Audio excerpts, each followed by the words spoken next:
Hello and welcome back to Mexico. I am now here in Chiapas after taking an overnight bus from Oaxaca, which was around 12.5 hours. I'm in the town or small city of San Cristo de Las Casas. I'm currently starting things here at Hotel Casa de Familia, where I'm staying. As you can see, my room is very spacious and traditional in a 19th century building with great views of the courtyard from my balcony. And if you're interested in this hotel, then the link will be in the video description. It's based off the general architecture of the town, and it fits in with the cobblestone streets, and you can see here the tiled rooftops beneath me and this pretty courtyard down here where you can grab breakfast in the mornings. I'm also going to be featuring Palenque in the second half of this video, the ancient archaeological ruins further east in Chiapas. But first, a short tour of San Cristobal de las Casas, one of the most highly rated places here in Mexico.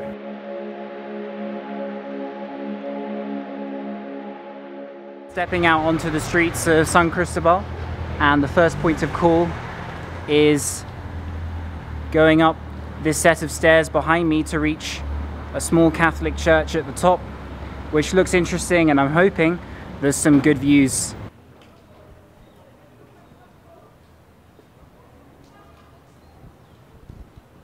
Made it to the top of the steps, and there is a partial view of the town, slightly obstructed by some trees, but it is very nice and the weather is cool. There is some mist around the clouds, and just behind me there, the Iglesia de San Cristobalito, if you're interested in the name and want to come and see it for yourself.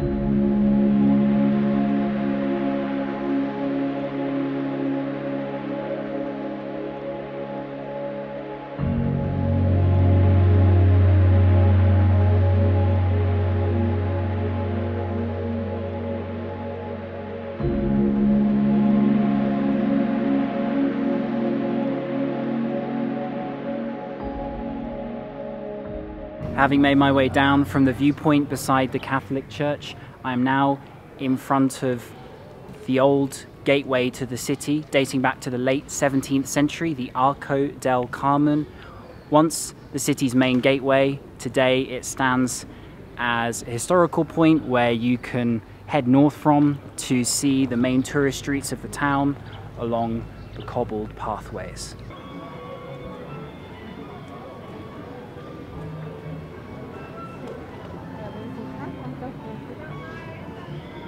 Directly ahead of the old city gateway is the main street that runs through the heart of San Cristobal de las Casas, the ANDADOR TURISTICO, full of different souvenir shops, cafes, selling the local coffee, and of course restaurants and the like.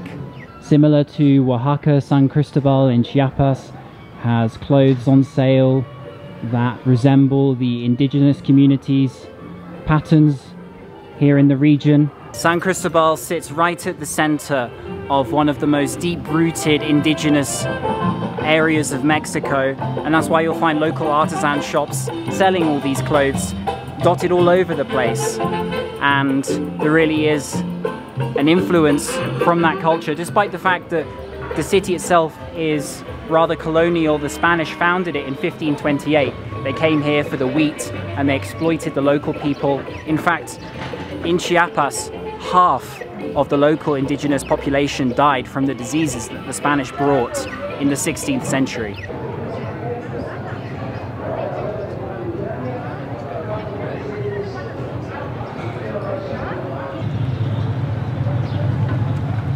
The ANDADOR TURISTICO opens up into the city's main plaza.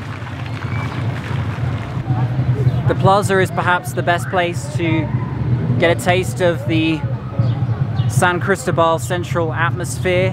There is a big grandstand in the middle. Sometimes, I'm told, a band plays music there. It's nice and leafy with a few colorful colonial buildings and hotels surrounding the city's main plaza.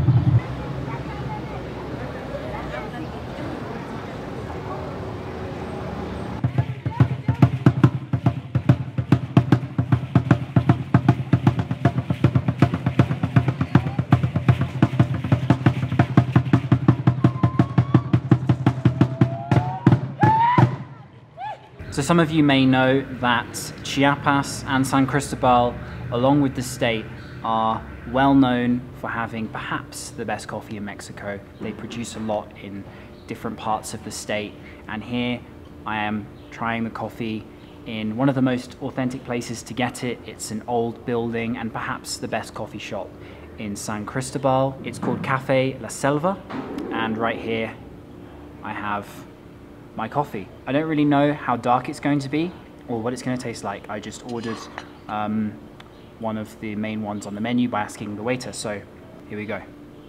Provecho. That's really good. It's not too dark, it's also not too light. I'd say it's medium, and it has a strong aroma for sure. The aftertaste is not too sharp and the coffee is not too dark. It's just about right. In fact, they toast all the coffee beans in-house here. You can see in this shot I took of the machine tossing them around there. And some of them are toasted 2 times, some even 4 times. There are many different varieties of coffee bean and Americanos to taste here, and some even combining with alcoholic spirits like mezcal. The menu is large, and there are many places here in Chiapas also to try the coffee, so just take your pick. But this one for the old attractive building in one of the oldest places here in the city. Along with my coffee, I decided to pick up a concha. I've tried a few of them in Mexico so far, but don't think I've included any in my vlog. It's a very sweet tasting little pastry that you can have. Goes very well with coffee. Here I've got half vanilla and half chocolate. So I love these things. If you see them, they're very unmissable in the different pastry shops around the cities. Be sure to pick one up.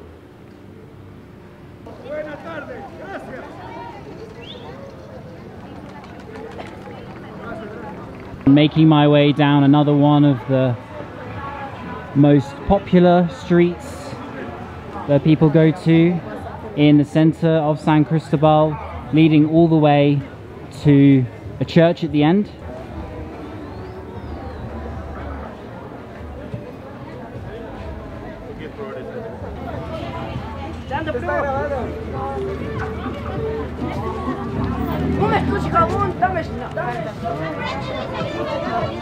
Here in the north of the town, the 16th century church at the end of the tourist streets is surrounded by artisan markets with all sorts on sale.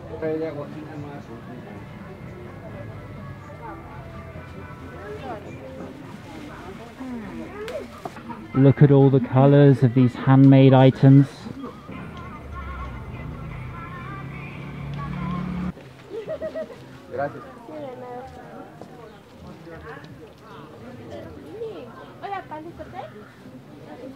Hola, good morning and welcome back.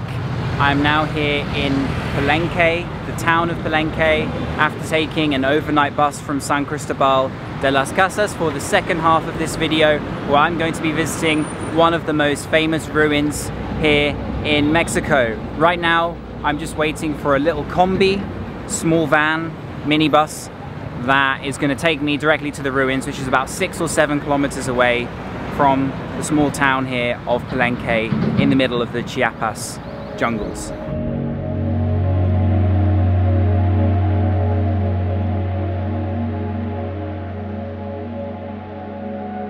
So I've now arrived here at the Palenque archaeological ruins site, here in the middle of the thick, dense Chiapas forest, only rediscovered in 1837 by an explorer from New York, and it's still quite cut off today. The main road that goes from Palenque to the site cuts through the jungle and was only built in the 40s or 50s, I believe. There are 2 fees you have to pay to enter Palenque, one for the national park which the archaeological site resides in, and a second to actually enter the archaeological site itself. So it's not expensive at all, far cheaper than Chichen Itza and other places that you may visit around the world that have the same sort of draw. But right now, let me show you the grand reveal of Palenque itself.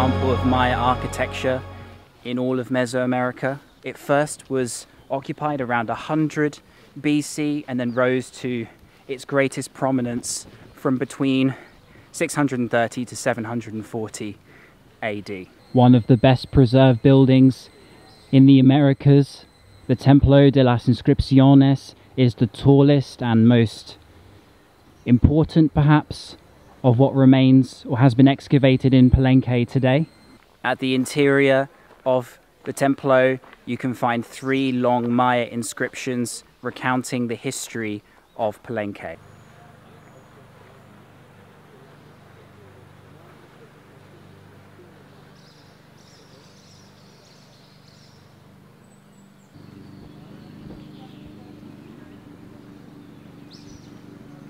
With its recognizable tower behind me, the El Palacio was probably the residence of Palenque's rulers and stands out amongst some of the other buildings and temples at the site.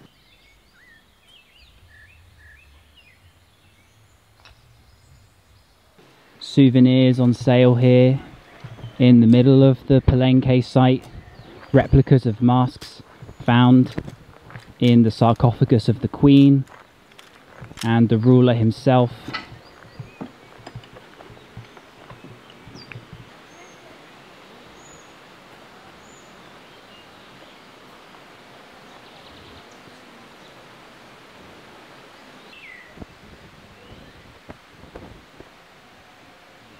The forests surrounding Palenque are home to howler monkeys, ocelots and toucans and other wildlife. And usually Palenque sees more than 1,000 visitors every single day, but of course during COVID it's much quieter right now, and I'm sure it's going to make a huge comeback in the future. Hundreds of buildings at Palenque are spread out over 15 square kilometers. Here, one of the best preserved roofs, the Templo del Sol. Despite occupying such a large area, only this central compact part of Palenque has actually been excavated and brought back to life, but there is so much more in the surrounding area which is yet to be excavated.